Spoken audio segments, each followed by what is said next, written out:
Bab 628, Bintang Bencana Kuno. Buat apa buang-buang energi? Potong saja dan berikan pada babi. Sapolang menjulurkan lehernya dan membungkuk untuk memberikan beberapa nasihat buruk. Ketika dia selesai berbicara, rasa dingin tiba-tiba menjalar ke tulang belakangnya, membuat rambutnya berdiri tegak, seolah-olah dia telah jatuh ke dalam gudang es. Mengapa tiba-tiba menjadi dingin? Dia melangkah mundur karena bingung. Bintang sial ini adalah yang paling pendendam, jadi sudah sewajarnya ia mengincar Anda. Ada cahaya redup berkelap-kelip di rongga mata lelaki tua itu. Bukankah itu hanya seekor gagak yang mati? Sapolang menjadi pucat dan melangkah mundur. Ini bukan burung yang baik. Tengkorak tua itu menegaskan hal itu lagi, menggelengkan kepalanya dan mengutuk nasib buruk. Katanya, bagaimana mungkin aku bertemu dengan orang yang menyedihkan seperti itu?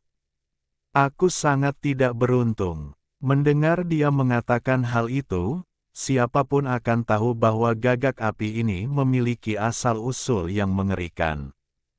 Tengkorak tua yang selalu mengatakan bahwa ia telah kehilangan ingatannya sebenarnya mengetahuinya.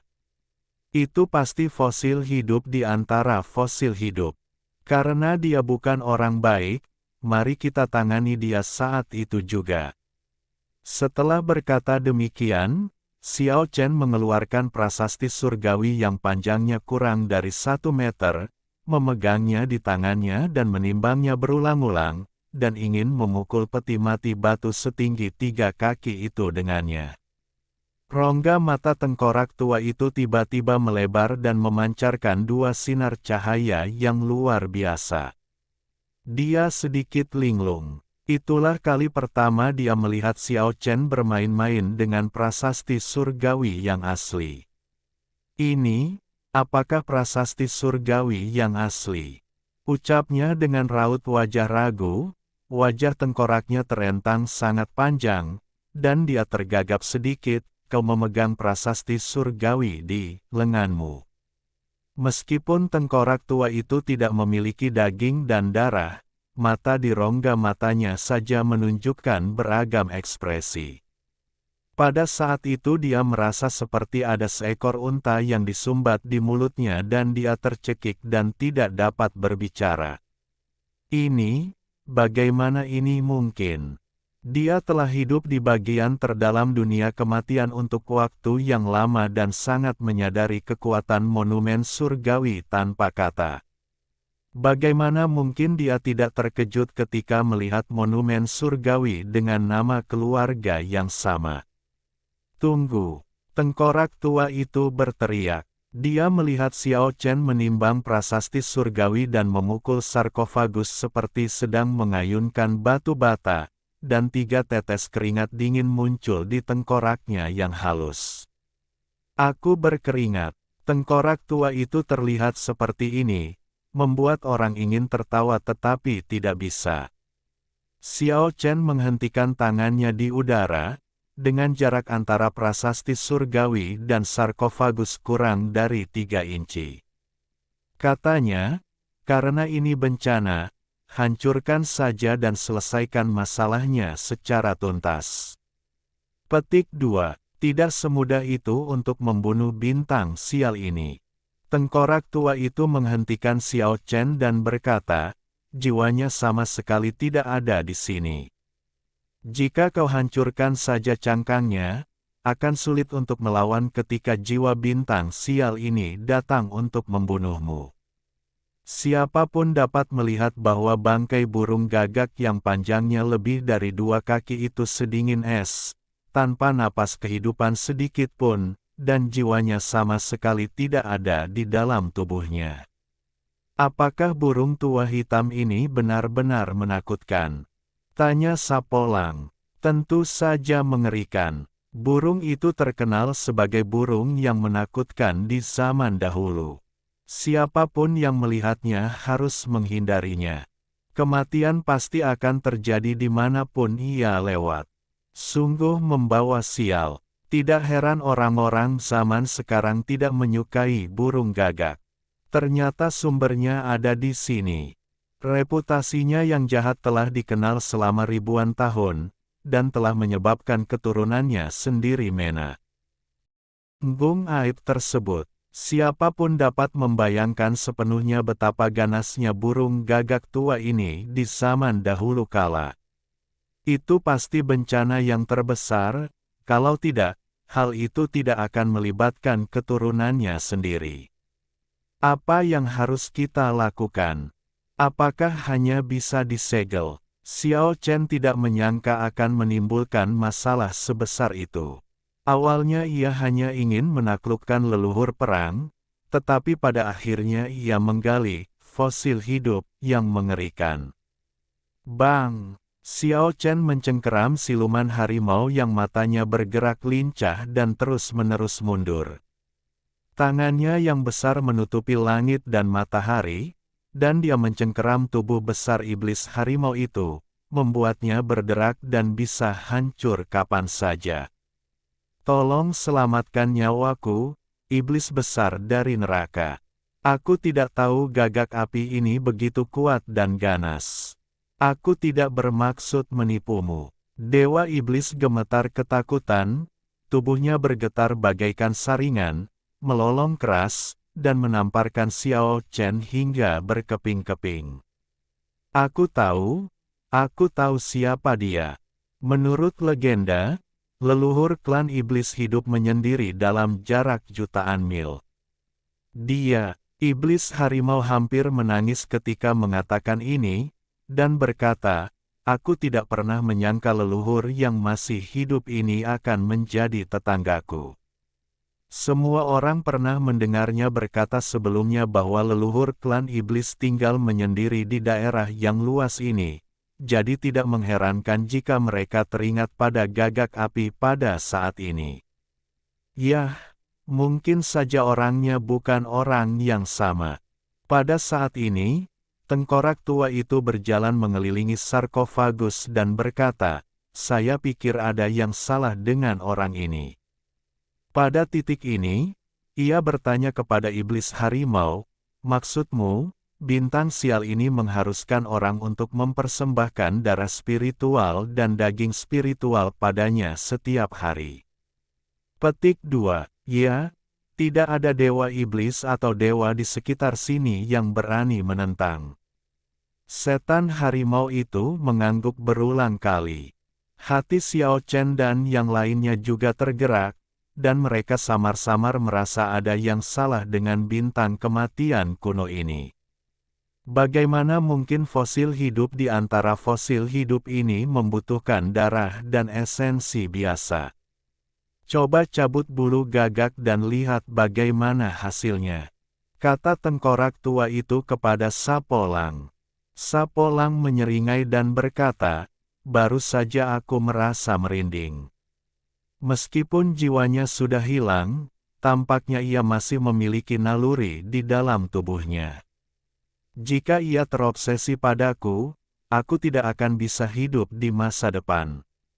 Setelah berkata demikian, lelaki itu dengan sangat tidak ramah menarik siluman harimau itu dan berkata, binatang penjaga gunung, aku punya tugas yang sulit untukmu. Pergi dan cabutlah bulu burung. Akeong tagar rini tanda pagar Akeong, umpat setan macan itu dalam hati. Bagaimana bulu burung bisa begitu mudah dicabut? Siapa yang tidak takut dengan bencana kuno seperti itu? Kenapa kamu ragu-ragu? Itu hanya burung gagak yang mati. Cepat dan cabut saja. Sapolang mendesak, tetapi saat ini dia merasakan hawa dingin di lehernya dan tanpa sadar mundur 3 langkah. Xiao Chen menamparkan setan harimau itu, mendorong Sapolang ke samping, dan mengambil tindakan sendiri. Dia bahkan membawa kembali peti mati gagak tua itu. Jika dia ingin menyinggung burung gagak, dia sudah melakukannya sejak lama. Apakah dia takut mencabut salah satu bulu dewa itu? Sambil menyingkirkan tutup peti mati sepanjang 3 kaki, Xiao Chen meraih ke dalam sarkofagus. Mundur, semuanya mundur. Tengkorak tua itu lebih licin daripada siapapun lainnya. Dia mengucapkan hal itu sambil terbang menjauh dan menjadi orang pertama yang mundur jauh. Saat dia memasuki sarkofagus, Xiao Chen tiba-tiba merasakan aura dingin dan suram. Seolah-olah jari-jarinya direntangkan ke dalam gudang es, dan dinginnya bagaikan pisau yang menusuk kelima jarinya. Fakta bahwa seseorang dengan tingkat kultivasi seperti itu dapat memiliki perasaan seperti itu sudah cukup untuk menunjukkan betapa kuat aura suram itu. Ketika mendengar bahasa burung Hai Tam yang samar-samar itu, Xiao Chen samar-samar merasa bahwa tubuh burung gagak api itu tampak bergerak, dan matanya yang tertutup rapat tampak membuka sedikit, memancarkan cahaya dingin. Mayat burung gagak bintang bencana kuno memberi orang ilusi seperti itu, yang membuat orang merasa sangat kedinginan. Apakah ini ilusi atau kenyataan? Xiao Chen sedikit bingung, dan mengeluarkan monumen bata itu dengan tangannya yang lain. Kalau roh jahat, dia pasti tidak akan punya keraguan dan akan menghancurkan cangkang lawan terlebih dahulu, tidak peduli seberapa kuat jiwa lawan itu. Bang! Xiao Chen mencabut sehelai bulu hitam dengan kuat dan menatap tubuh gagak api itu dengan tenang. Melihat bahwa masih tidak ada reaksi, dia perlahan mundur. Wah! Coba lihat, apakah ada darah di bulu burung itu? Tengkorak tua itu berteriak dari kejauhan. Tidak, Xiao Chen menjawab dengan jujur. Benar sekali, seperti dugaanku, ada yang salah dengan bintang sial ini. Tengkorak tua itu tampak menghela napas lega dan terbang kembali. Keke telah tinggal di sisi Xiao Chen. Makhluk kecil itu sangat penasaran, jadi ia mengambil bulu hitam itu dan melambaikannya dengan lembut. Dengan suara ledakan yang keras, api hitam besar tiba-tiba melonjak keluar dan melesat maju, membakar gunung raksasa di sebelahnya menjadi abu. Semua orang tercengang. Sehelai bulu hitam kecil memiliki kekuatan yang mengerikan. Kekuatan bintang bencana kuno ini benar-benar tidak dapat diprediksi. Cangkang dagingnya mengandung kekuatan suci yang amat dahsyat. Orang ini mungkin telah menghancurkan dirinya sendiri. Tengkorak tua itu bergumam pada dirinya sendiri. Pada saat ini, Xiao Chen dengan berani membawa keluar mayat gagak api. Itu tampaknya bukan sebuah bencana kuno, tetapi hanya seekor ayam mati. Ia membalik-baliknya dan terkejut saat mengetahui bahwa gagak api itu terbuat dari batu, tetapi memiliki bulu. Bintang malang ini ingin terus maju, tetapi akhirnya malah menghancurkan dirinya sendiri.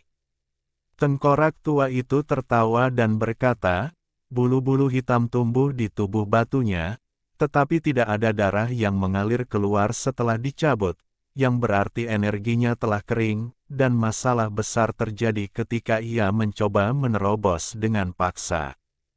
Ia tidak ingin menjadi gagak batu yang baik, tetapi bersikeras untuk meregenerasi daging dan darah. Ia pasti lelah hidup. Apa yang harus kita lakukan dengannya? Xiao Chen bertanya pada tengkorak tua itu. Cangkangnya setengah hancur, dan jiwanya mungkin juga rusak parah. Kurasa dia seharusnya tidak pergi jauh dari gua, tetapi seharusnya berada di dekat gua api. Ayo kita cari dia. Kalau tidak, jika kita membiarkannya pulih, akibatnya akan sangat buruk. Mendengar apa yang dikatakan tengkorak tua itu, Xiao Chen dan yang lainnya segera berangkat menuju gua api. Ada masalah dengan latihan Fire Crow. Ia membutuhkan darah dan esensi setiap hari. Jika ingin mengaktifkan tubuh batunya, ia tidak dapat meninggalkan area ini. Xiao Chen menggendong Fire Crow sepanjang perjalanan. Ketika mereka tiba di depan Gunung Suci, tengkorak tua itu menoleh ke arahnya dan berkata, "Wah, apakah kau benar-benar mengira itu ayam mati? Itu adalah bintang bencana yang terkenal di zaman kuno, seorang pria ganas yang tak terkalahkan yang menjelajahi surga dan dunia." Kau mencengkeram lehernya seperti seekor ayam. Apa yang kamu inginkan? Xiao Chen tidak mempunyai niatan untuk berdamai sejak dia membawa bintang sial ini keluar dari gua api. Jangan seperti ini, mungkin kita bisa menyelesaikan kesalahpahaman ini dengannya. Menurutku, alasan mengapa bintang bencana ini ingin menerobos tanpa mempedulikan konsekuensinya adalah karena dia telah menghadapi masalah besar dan dia tidak akan serta-merta melawan kita sampai mati. Ya, itu memang salah paham. Xiao Chen mengerti dan memasukkan kembali jasad gagak api ke dalam peti batu setinggi 3 kaki dan menutupinya. Ketika Xiao Chen dan yang lainnya datang ke gua api lagi, mereka menemukan bahwa pisang kekacauan telah menghalangi pintu masuk gua kuno, di mana api mengepul dan kekacauan tampak kabur. Kuek, pada saat ini, suara tangisan burung gagak terdengar di gua api, membuat orang-orang merasa sangat tidak nyaman. Jiwa bintang bencana kuno ini memang ada di sini. Kau telah mengambil keuntungan dari tidurku, mencuri dagingku, dan sekarang kau berani kembali. Sebuah suara serak dan sangat tua terdengar. Bebek tua, kau masih hidup. Ini tidak mudah. Tengkorak tua itu terhuyung ke depan. Bintang bencana kuno disebut bebek tua. Semua orang saling memandang, ingin tertawa tetapi tidak berani. Yang mana? Roh burung gagak batu di goa api pun murka di tempat. Melihat ke arah surga, siapapun yang berani mengganggunya tanpa alasan sebenarnya sedang mencari masalah. Jangan menggertak, bebek tua. Kalau kamu yang dulu, kamu pasti sudah keluar sejak lama dan menyebabkan penderitaan besar bagi semua orang. Tapi kali ini kamu telah menghancurkan dirimu sendiri, bukan? Tengkorak tua itu tampak kejam dan menyerang. Kamu yang mana? Si gagak api terkejut dan marah. Jangan cemas, kakak tua. Aku di sini hanya untuk menemuimu. Setelah mengatakan ini, dua sinar cahaya redup melesat keluar dari lubang mata lelaki tua itu dan bergegas menuju pintu masuk gua api, seolah-olah mengungkapkan identitasnya. Tiba-tiba si gagak api berteriak, "Kaulah orangnya, bajingan tua, yang belum berubah menjadi tanah." Raja Agung kuno berkata, "Bagaimana aku bisa mati sementara kamu, si bebek, masih hidup?" Keduanya saling mengumpat selama beberapa saat sebelum akhirnya tenang. Itu hanya kesalahpahaman. Aku akan mengembalikan cangkang itu padamu dan membiarkannya pergi. Bagaimana menurutmu? Tengkorak tua itu akhirnya bertanya. Tinggalkan anak laki-laki yang mencuri cangkangku dan pergilah. Kata burung gagak api dengan suara kering. Apa maksudmu, bebek tua? Tanya tengkorak tua itu. Dulu, semua raksasa di dunia harus mundur saat melihatku. Hari ini, seorang anak muda telah mengambil tubuhku. Jika aku tidak membunuhnya, bagaimana aku bisa punya muka jika berita itu tersebar? Ah, Keke langsung marah. Xiao Chen sangat lugas. Dia menarik tubuh gagak itu keluar dari sarkofagus seperti bebek mati, dan berkata kepada Keke, "Aku akan membuatkanmu hidangan lesat, bebek panggang yandu, yang dianggap sebagai hidangan terkenal di Jiushu saat ini." Setelah berkata demikian, Xiao Chen benar-benar mulai mencabuti bulu burung gagak itu, sambil memegang prasasti surgawi dengan tangannya yang lain, siap untuk menghancurkan burung gagak api itu berkeping-keping kapan saja. Aiya, Aiya, Keke bekerja sama dengan sangat baik. Dia menyalakan api di tanah, lalu melemparkan bulu hitam yang telah dicabutnya sebelumnya ke dalam api. Dia menggunakan kekuatan sucinya yang dahsyat untuk mengendalikan api hitam yang membubung. Suhu yang mengerikan menyebar dan api berderak. Roh gagak batu di gua api hampir membatu di tempat, lalu menjadi marah, dan api yang mengerikan keluar dari gua kuno itu. Sebagai bintang bencana kuno yang menggemparkan surga, bahkan para raksasa pun tidak berani memprovokasinya dengan mudah. Jika dia dipanggang hidup-hidup hari ini, itu akan menjadi lelucon terbesar sepanjang masa. Hentikan! Bintang sial kuno itu berteriak, benar-benar menjadi marah. Pada saat ini, tubuh gagak yang dipegang Xiao Chen bergetar, dan matanya langsung terbuka, memperlihatkan dua sinar cahaya dingin, tanpa emosi apapun, dan penuh dengan napas kematian. Mayat itu tiba-tiba menampakkan diri sebagai dewa yang membuat warga sekitar resah. Namun, Xiao Chen tidak takut. Gambaran ilahi menutupi tubuhnya, gulungan kuno terbang melintasi langit, tanda langit muncul, dan monumen surgawi langsung ditekan pada tubuh gagak batu. Dia tahu bahwa jiwa bintang bencana ini belum benar-benar keluar, tetapi hanya mengambil alih sedikit ke sadaran ilahi, yang tidak menimbulkan ancaman apapun baginya.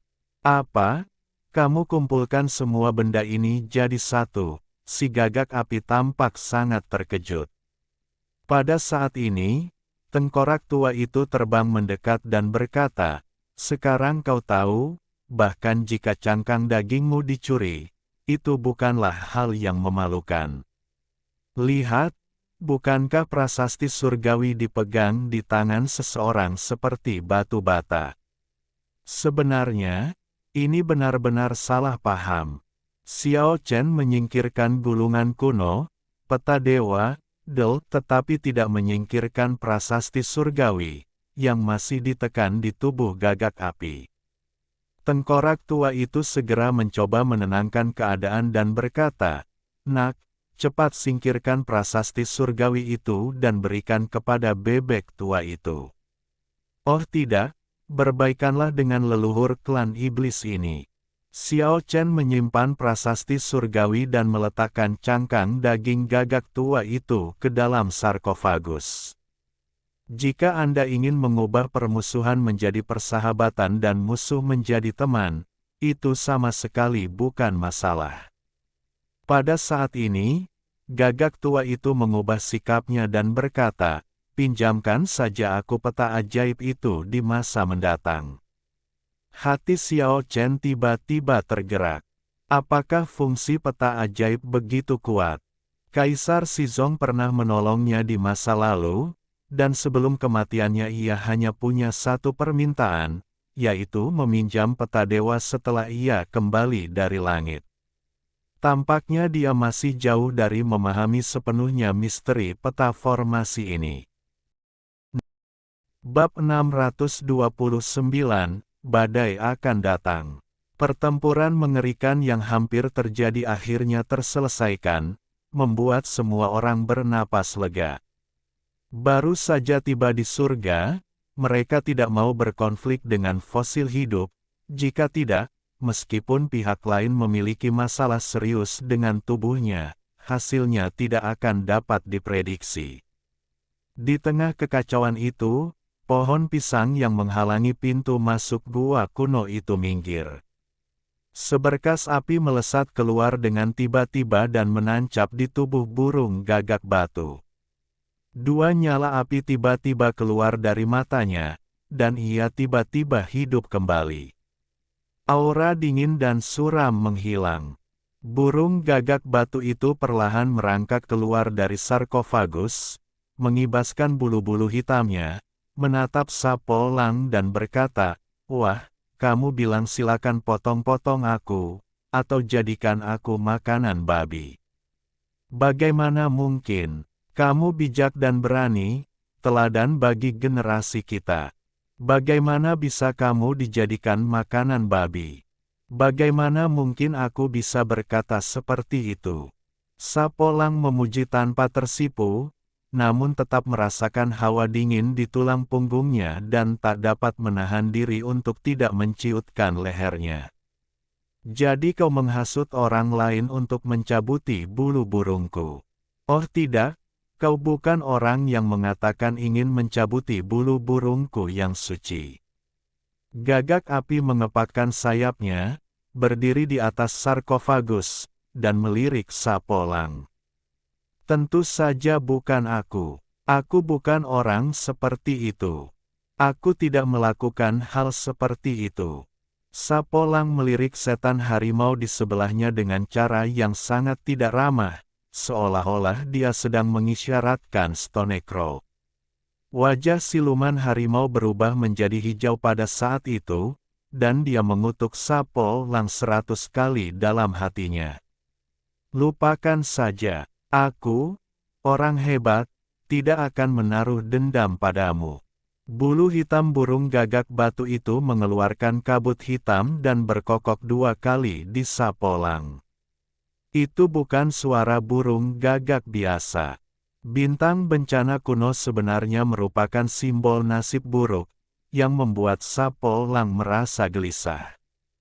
Bintang bencana kuno mengundang Xiao Chen dan yang lainnya untuk mengunjungi gua api. Tetapi tengkorak tua itu menolak dengan sopan karena dia benar-benar tidak ingin memasuki wilayah pihak lain. "Orang tua, tidakkah kau percaya padaku? Baiklah, karena kamu sudah mengatakannya, aku akan masuk dan berbicara denganmu." Semua orang berjalan maju, dan Sapolang mengikuti di belakang. Akibatnya, ia tersandung setiap 3 langkah dan jatuh setiap 5 langkah. Dia terjatuh 7 atau 8 kali berturut-turut dan mulutnya bengkak. Hal aneh seperti itu tentu bukan suatu kebetulan. Semua orang segera mengerti bahwa gagak tua itu benar-benar pendendam. Ia mengingat semua kata-kata yang dikutuk Sapolang padanya. Ini adalah balas dendam yang nyata. "Ini adalah kutukan malapetaka," bisik Raja Samsara kepada Xiao Chen. Semua orang berjalan ke gua api dan dibawa ke aula kosong. Tempat ini sepenuhnya diukir dari batu giok Dewa Es. Kobaran api berhenti di sini dan tidak ada lagi rasa terbakar. "Apa yang sebenarnya terjadi, bebek tua, yang membuatmu merasa begitu mendesak hingga kau menghancurkan dirimu sendiri?" Orang tua itu datang dan bertanya langsung tentang akar permasalahannya. "Tidak apa-apa, aku hanya punya firasat bahwa bahaya besar akan segera datang. Jika aku tidak bisa meningkatkan kultivasiku, aku khawatir aku tidak akan bisa lolos dari reinkarnasi ini." 2 sinar cahaya ilahi keluar dari rongga mata lelaki tua itu. Dia menatap burung gagak batu itu dan berkata, "Apakah kau merasakan sesuatu? Mungkinkah ada barang antik tua dari masa lalu yang masih hidup dan telah kembali untuk menghadapimu?" "Itu intuisi halus, bukan perasaan. Mungkin aku terlalu curiga dan khawatir. Orang yang bisa membuat bintang bencana kuno ini begitu cemas pastilah sosok yang tak tertandingi dari masa lalu." Setelah itu, burung gagak batu dan tengkorak tua itu mengobrol dalam diam untuk waktu yang lama, dan Xiao Chen dan yang lainnya tidak dapat berbicara sepatah kata pun. Keke menggerutu tidak puas dan berkata, "Aku tidak akan meminjamkanmu peta dewa." Kedua fosil hidup itu tertawa dalam diam. Akhirnya, gagak api mengepakkan sayapnya dengan lembut, dan beberapa lempengan giok terbang dari luar kuil es. Mereka diisi dengan buah ginseng merah cerah, masing-masing buahnya bening seperti kristal. Datanglah dan cobalah keistimewaan gua api, buah surgawi Yuan api. Memakan satu buah saja sudah cukup untuk melatih diri selama 10 tahun. Kata-kata gagak tua itu sangat menggoda. Ketidakpuasan Keke langsung sirna, dia pun dengan senang hati mengambil sepiring buah dan mulai makan dengan lahap. Yang lainnya tidak dapat menahan godaan dan masing-masing dari mereka mengambil beberapa buah surgawi elemen api. Namun, meskipun buah ajaib ini manis, begitu masuk ke tenggorokan, rasanya seperti api yang membakar, dada dan perut terasa seperti terbakar, sehingga sulit menahan rasa panasnya. Yang lainnya baik-baik saja, mereka semua memperoleh banyak hal dengan melatih keterampilan misterius mereka. Hanya Sapolang yang paling menyedihkan. Rambut panjangnya terbakar, berderak, dan ia berubah menjadi obor berbentuk manusia. Mengapa aku begitu sial? Sejak aku memasuki gua ini, aku selalu dirundung nasib buruk. Senior, saya ingin bertanya, di ujung surga dan alam kematian, apakah ada daerah misterius, dunia tak dikenal yang tak terbayangkan? Xiao Chen bertanya pada gagak tua. Ya, itu benar. Stone Crow mengangguk. Rahasia macam apa yang ada? Xiao Chen bertanya lagi. Aku juga tidak tahu. Bahkan, hampir tidak ada yang tahu, kecuali jika seseorang benar-benar memasuki dunia itu. Namun, hanya sedikit orang yang berhasil masuk, tetapi tidak ada yang pernah bisa keluar lagi. Si gagak batu merasa kasihan karena sosok sakti sepertinya malah terpesona dengan dunia itu. Untuk apa kau membutuhkan peta suci itu? Inilah pertanyaan yang sebenarnya ingin diketahui Xiao Chen. Menurut legenda, peta dewa ini berisi misteri alam semesta. Peta ini merupakan senjata berharga dari asal-usul 9 provinsi dan menyembunyikan rahasia besar yang dapat membantu mereka yang berada di puncak kekuatan untuk membuat kemajuan lebih jauh. Rahasia macam apa yang ada di sana? Mata Xiao Chen berbinar. Dia telah bertanggung jawab atas peta dewa yang tidak lengkap itu cukup lama, namun belum menemukan apapun. Legenda mengatakan bahwa peta dewa itu dibuat dari sepotong tulang surgawi, yang merupakan perwujudan dari jalan agung tertinggi, dan 9 lampu itu mengandung rahasia yang tak terbayangkan. Ketika 9 lampu itu digunakan untuk memurnikan tulang surgawi, sejumlah besar pola dewa tercetak di peta dewa. Beberapa hal yang diceritakan Si Wuya adalah hal-hal yang diketahui Xiao Chen, tetapi beberapa di antaranya adalah hal-hal yang tidak dipahaminya, yang membuatnya banyak berpikir. Tetapi si gagak batu tidak tahu rahasia apa yang tersembunyi. Ia hanya mendengar beberapa legenda saja. Orang yang lolos itu jauh lebih misterius dari apa yang dibayangkan Xiao Chen. Ia dibiakkan oleh tulang surgawi dan 9 lampu. Xiao Chen mengajukan banyak pertanyaan berturut-turut dan mendapat jawaban semuanya. Dia mengetahui banyak rahasia yang belum pernah diketahuinya sebelumnya. Kemudian dia berkata, "Senior, saya ingin bertanya tentang pisang kekacauan di pintu masuk gua." Semua orang berbicara lama, dan Xiao Chen dan teman-temannya memutuskan untuk tinggal menyendiri di sini untuk meningkatkan kultivasi mereka. Namun, ada hal penting yang harus dilakukan saat ini. Xiao Chen ingin berurusan dengan orang kuat dari dunia lain yang datang untuk meminjam pisang kekacauan, dan sekaligus mencari tahu tindakan spesifik apa yang akan mereka ambil. Mereka sebenarnya ingin menyerang sekelompok orang yang berangkat dengan Kap Al-Zulong. Bisa dibayangkan bahwa dunia lain telah memperoleh beberapa petunjuk, dan petunjuk itu harus ditemukan dan dihentikan. Di wilayah primitif yang luasnya jutaan mil ini, hanya ada beberapa kota kuno. Mereka adalah tempat perdagangan yang didirikan oleh Dewa Iblis untuk menyediakan obat-obatan spiritual dan harta karun berharga bagi para pendeta. Xiao Chen, kekedan ketiga kerangka itu mengubah penampilan mereka dan tiba di kota kuno yang paling dekat dengan gua api. Di sini Xiao Chen secara tak terduga menemukan prajurit alien yang ingin meminjam pisang kekacauan.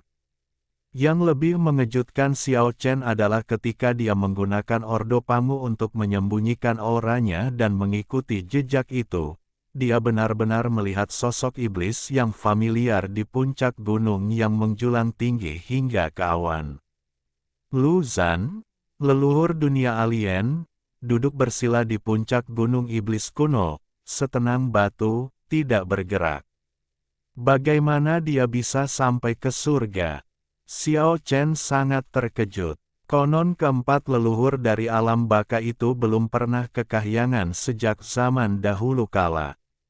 Bagaimana mungkin Lu Zhan, yang tak terkalahkan di langit dan bumi, melanggar aturan dan muncul di sini? Samar-samar, Xiao Chen merasa bahwa sesuatu yang besar akan terjadi. Bab 630, Perang Rahasia Para Leluhur. Gunung-gunung raksasa primitif itu terus-menerus membentang di seluruh daratan, berdiri tegak tinggi dan megah. Di wilayah primitif seluas jutaan mil ini, terdapat pohon-pohon tua yang berdiri berderet-deret, masing-masing seperti payung raksasa yang menopang langit. Pohon-pohon raksasa yang usianya puluhan ribu bahkan ratusan ribu tahun itu begitu tingginya, bahkan bisa menghancurkan gunung-gunung, menghalangi langit dan matahari, serta menutupi area seluas puluhan mil. Lu Zhan berdiri diam, duduk bersila dengan tenang di gunung iblis kuno. Tidak ada sedikit pun tanda-tanda kehidupan di dalam dirinya, seolah-olah dia telah duduk di sana sejak zaman dahulu kala, menjadi patung batu iblis abadi. Nenek moyang yang kuat dari Raja Manusia Batu. Miliaran tahun lalu, dia menyapu surga, tak terkalahkan, dan tidak memiliki saingan di semua wilayah. Karena hidup sampai hari ini, ia dapat dikatakan sebagai fosil hidup di antara fosil hidup. Raksasa dunia saat ini hanyalah junior di hadapannya. Tak seorang pun dapat menyangkal bahwa warisan dunia asing yang tak terkalahkan di alam surga tidak dapat dipisahkan dari eksistensi seorang raja perang yang sakti dan tak terkalahkan seperti Lu Zhan. Di masa lalu, hanya ada rumor bahwa mereka belum dihancurkan, dan tidak ada raksasa di alam surga yang berani benar-benar dan sepenuhnya membantai mereka.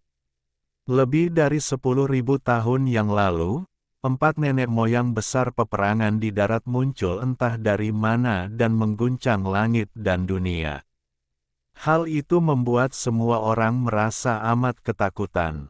Dapat dikatakan bahwa sekalipun mereka tidak mengambil tindakan, selama mereka masih hidup, tindakan tersebut memiliki efek jera yang kuat. Setelah perang lebih dari 10.000 tahun lalu, kekuatan faksi alien di surga tumbuh dari hari ke hari. Tidak ada seorang pun yang berani menyerang mereka dengan mudah lagi, dan mereka berkembang dengan cepat. Aiya, Keke sangat bingung, bulu matanya yang panjang bergetar sedikit, matanya yang besar penuh dengan kebingungan. Dia menatap Lu Zhan dengan curiga, lalu menatap Xiao Chen. Jangan bergerak. Xiao Chen menghentikan makhluk kecil yang gelisah itu. Mustahil baginya untuk bertarung melawan Lu Zhan. Fosil hidup utuh ini melambangkan kekuatan terkuat saat ini dan merupakan keberadaan yang tak terkalahkan. Untungnya, ada Ordo Batu Pangu, dan sekarang Xiao Chen dan keduanya telah mencapai tingkat yang bahkan lebih tinggi dari dewa leluhur, yang cukup untuk menyembunyikan aura mereka. Salam, Leluhur pertama, dewa leluhur surga ke-9 datang ke puncak Gunung Setan dan memberi penghormatan dengan penuh rasa hormat dan kesalehan. Dapat dilihat bahwa dia tulus dan tidak berpura-pura sedikitpun. Gunung Setan Taiko, yang tingginya lebih dari 10.000 kaki, dikelilingi oleh gumpalan awan hitam. Beberapa tanaman merambat kuno yang besar tumbuh dari tengah gunung dan melilit sampai ke puncak gunung.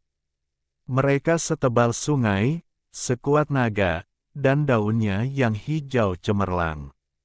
Lu Zhan duduk di tengah puncak dikelilingi oleh beberapa tanaman merambat tua. Dia tampaknya telah menyatu dengan gunung ajaib ini dan juga dengan tanah tandus ini. Bagaimana kabarnya? Lu Zhan berbicara perlahan setelah waktu yang lama. Dia memiliki tubuh dari batu, tubuh raja yang tak terkalahkan. Meskipun mengandung kekuatan maha dahsyat untuk meruntuhkan langit dan membelah bumi, saat ini dia tidak ada bedanya dengan batu biasa. Melapor kepada leluhur, meskipun kami telah meminta keterangan dari banyak sumber, kami tidak memperoleh banyak informasi, dan semua pihak tutup mulut. Dewa leluhur 9 surga berlutut di tanah. Lu Zhan tidak bergerak sama sekali. Setelah sekian lama, dia hanya bersenandung, seolah-olah dia telah meninggal dunia. Dewa leluhur surga ke-9 ragu-ragu sejenak, lalu berkata, "Nah, Moon, ketika aku menuju ke tempat rahasia klan iblis, aku menemukan sesuatu yang tidak biasa ketika aku menguji bintang bencana kuno." Petik 2. Oh, kamu pergi untuk menguji burung gagak. Sepasang mata batu Lu Zhan tiba-tiba membuka dua celah, dan tiba-tiba dua sinar cahaya keemasan yang mengerikan muncul, dan puncak gunung tempat kabut hitam bergulung-gulung tampaknya disambar dua petir. Aura yang kuat itu luar biasa, seolah-olah bintang-bintang di langit berguncang dan jatuh ke bumi pada saat yang bersamaan. Sungguh mengerikan hingga langit runtuh dan dunia hancur. Kuat, sangat kuat. Inilah sensasi peperangan di darat, senyap seperti gunung, namun dahsyat saat bergerak. Momentumnya luar biasa dan tekanannya menggemparkan dunia. Leluhur, mohon maafkan saya. Dewa leluhur surga ke-9 bagaikan sebuah perahu kecil di tengah lautan yang mengamuk. Tubuhnya gemetar di tengah ombak yang mengamuk. Dia membuka mulutnya dengan cepat dan berkata, "Saya telah mencari informasi dari banyak sumber tetapi tidak memperoleh apapun. Saya tidak mau menyerah, jadi saya berani mengujinya untuk melihat apakah dia memiliki informasi." Lu Zhan duduk bersila di puncak gunung, terdiam. Dua cahaya keemasan tajam di matanya yang setengah terbuka belum memudar. Menurut peringatan leluhur, keturunan yang tidak layak tidak gegabah memprovokasi bintang bencana, tetapi pergi berkunjung setelah mempertimbangkan dengan saksama. Mereka menggunakan alasan meminta pisang kekacauan untuk mengujinya. Tanpa diduga, setelah sedikit pengamatan, mereka menemukan bahwa gua api itu sunyi, dan ada burung gagak mati di peti mati batu setinggi 3 kaki, dan tidak ada fluktuasi kesadaran spiritual. Saya menduga ada yang salah dengan bintang bencana itu. Di kejauhan, Xiao Chen terkejut. Dewa leluhur surga ke-9 meminjam pisang kekacauan dengan cara yang salah, tetapi petunjuk tidak langsungnya benar. Apa sebenarnya yang ingin dia cari tahu? Dewa leluhur surga ke-9 mengucapkan kata-kata ini dengan cepat, lalu menundukkan kepalanya dan berlutut di sana, tidak berani bergerak. Baru pada saat itulah patung batu yang duduk itu secara bertahap menarik kembali cahaya keemasan yang tajam di matanya, menutup matanya, dan kembali ke penampilannya yang tenang. "Aku tahu kau pintar, tetapi Raja Manusia Batu, yang menjadi terkenal di zaman kuno, memiliki segala macam cara yang luar biasa. Kau tidak boleh mengambil risiko seperti itu di masa depan. Lu Zhan mengucapkan kata-kata ini dengan dingin dan kejam. Terima kasih atas cinta dan perlindunganmu, keturunan kami akan mengikuti ajaranmu.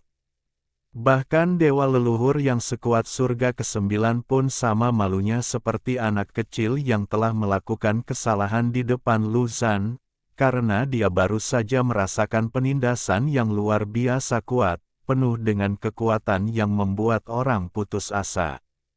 Burung gagak, jasadnya tergeletak di mana-mana, rohnya hilang. Lu Zhan bergumam dalam hati, berpikir dalam hati. Dewa leluhur alien dari surga ke-9 menunggu lama sebelum berbicara dengan hati-hati. Leluhur, mungkin benar-benar ada yang salah dengan bintang bencana kuno itu. Lu Zhan mengangguk dan berkata, menurut apa yang kamu rasakan tentang mayat dingin yang tergeletak di sarkofagus, mungkin benar-benar ada yang salah dengannya. Namun, bintang bencana ini bukanlah orang yang mendapatkan reputasinya dengan cuma-cuma. Aku punya rencana sendiri untuk masalah ini. Pergilah. Dewa leluhur surga ke-9 perlahan mundur beberapa langkah, lalu melangkah pergi. Ingat, jika ada bahaya, kamu harus menghancurkan batu giok ajaib yang kuberikan padamu, dan aku akan muncul untuk menyelamatkanmu pertama kali. Keturunanku mengerti. Terima kasih atas perlindungan leluhur.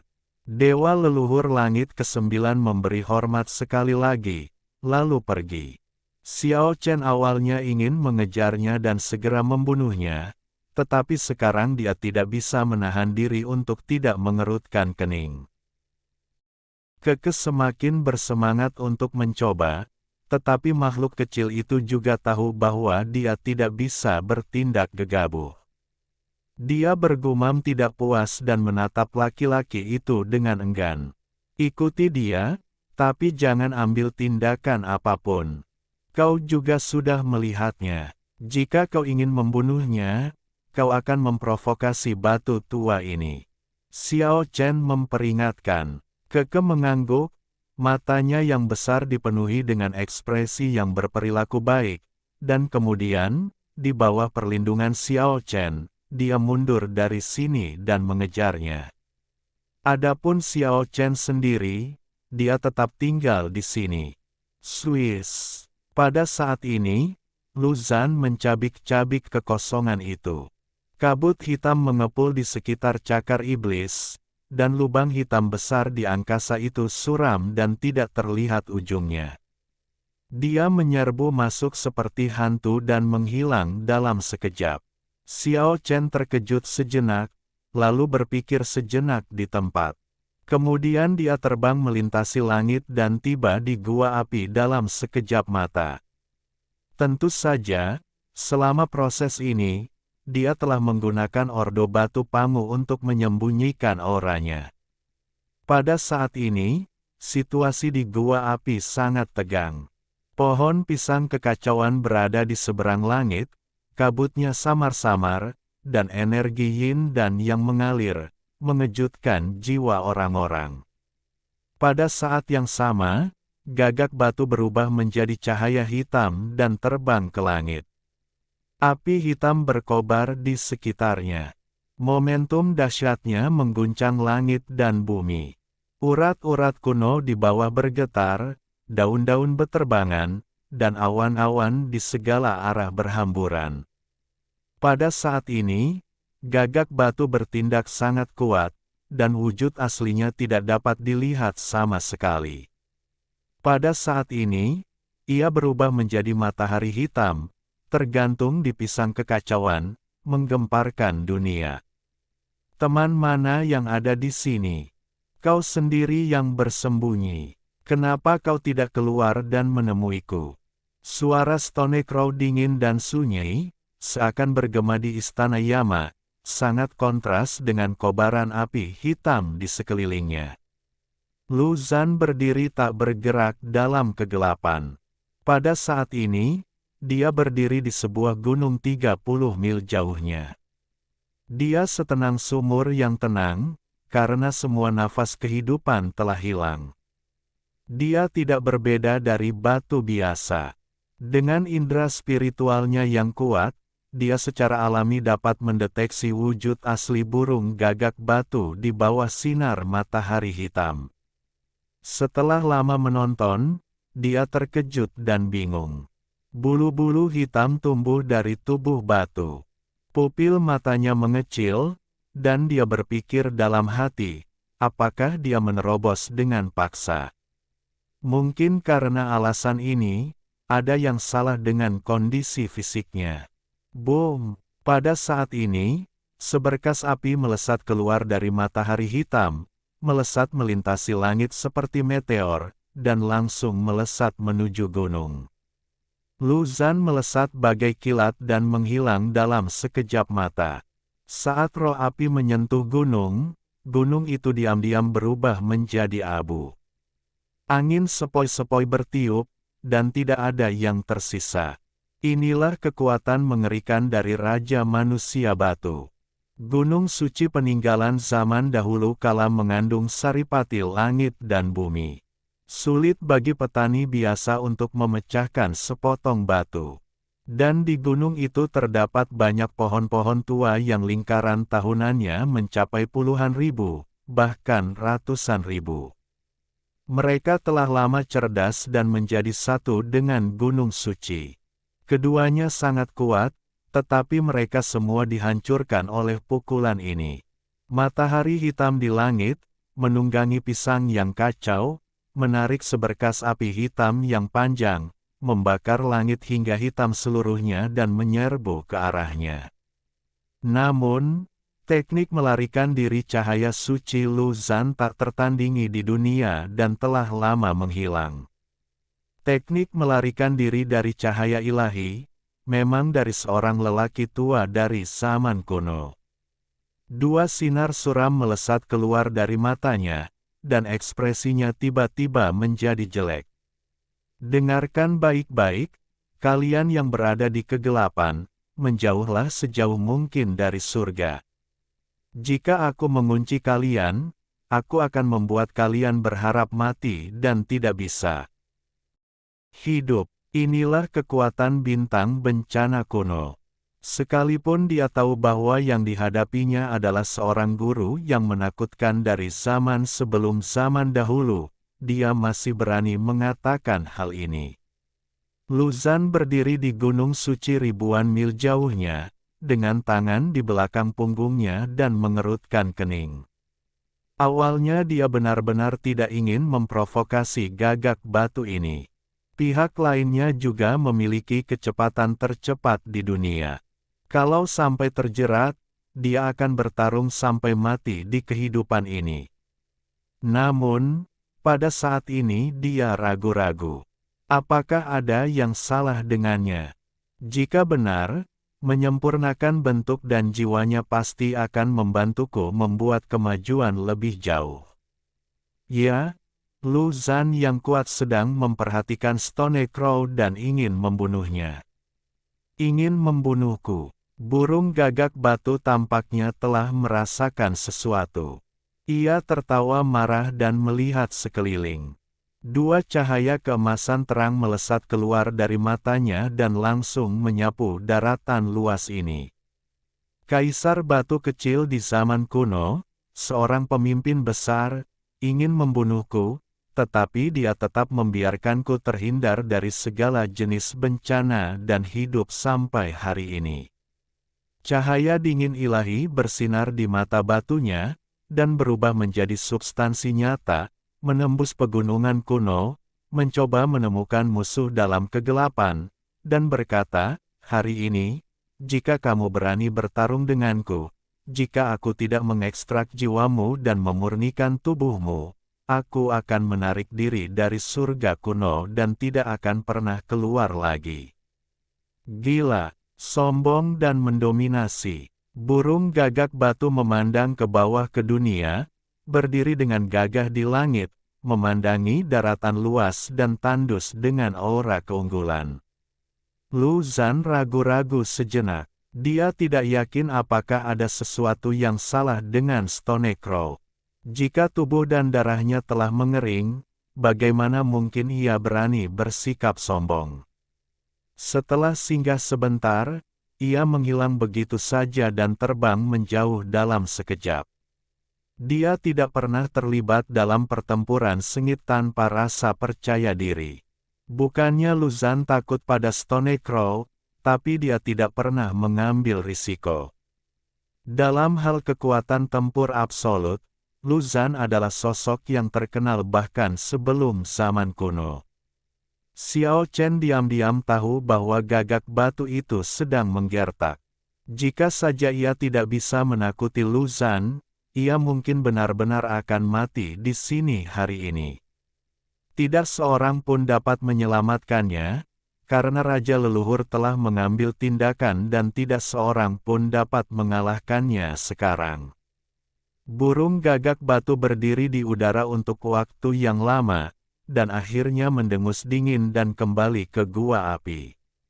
Xiao Chen kemudian melepaskan 8 fase kecepatan ekstrim, melintasi langit yang luas dan bergegas menuju Gunung Iblis kuno tempat Lu Zhan bersembunyi sebelumnya. Jarak puluhan ribu mil, dengan kekuatan supernatural yang dimilikinya saat ini di dunia 8 fase, semudah berjalan-jalan di taman dan ia dapat mencapai tujuan dalam sekejap mata. Namun, Gunung Iblis kuno setinggi 1000 kaki ini kosong dan Lu Zhan belum kembali sama sekali. Wajah Xiao Chen tiba-tiba berubah warna. Orang tua ini pasti memiliki beberapa keraguan dan tidak benar-benar mundur. Fosil tua yang bijaksana dan mencurigakan, Xiao Chen menjawab dengan cepat. Pada saat ini, tengkorak tua di gua api itu kembali berkumpul menjadi tubuh kerangka, yang muncul diam-diam di hutan belantara, seolah mencari sesuatu, hingga akhirnya melayang ke langit. 2 sinar cahaya aneh melesat keluar dari sepasang lubang mata, dan cahaya hijau ilahi menyapu bumi, lalu dia mendengus dingin dan berkata, "Kamu beruntung." Xiao Chen kebetulan melihat pemandangan ini, dan dia diam-diam terkejut. Barang antik kuno memang sangat cerdik. Tengkorak tua ini jelas bekerja sama dengan gagak batu untuk mengadakan pertunjukan. Tampaknya kedua fosil hidup itu semuanya merasakan krisis, dan menggunakan pertunjukan palsu ini untuk mengintimidasi musuh. Ini faktanya. Lu Zhan ketakutan ketika dia berdiri di gunung yang jaraknya 500 mil. Dia tidak pernah menduga bahwa ada 2 fosil hidup dari zaman kuno di sini. Dia tidak ragu-ragu lagi, dan memanggil cahaya ilahi, menghilang dari udara tipis. Kali ini dia mundur sepenuhnya tanpa keraguan.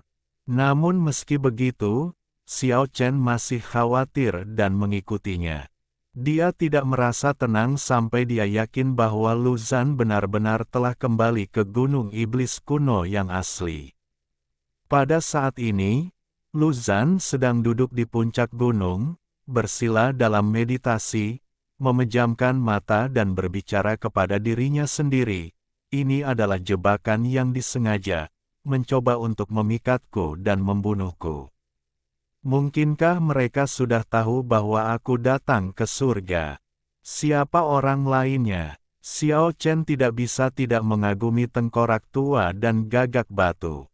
Mereka jelas-jelas sedang dalam titik lemah dan rendah, tetapi mereka berhasil membuat leluhur terhormat Lu Zhan menjadi curiga dan takut. Setelah itu, Xiao Chen segera kembali ke gua api. "Wah, kamu kembali tepat waktu. Kita akan segera pindah dari sini.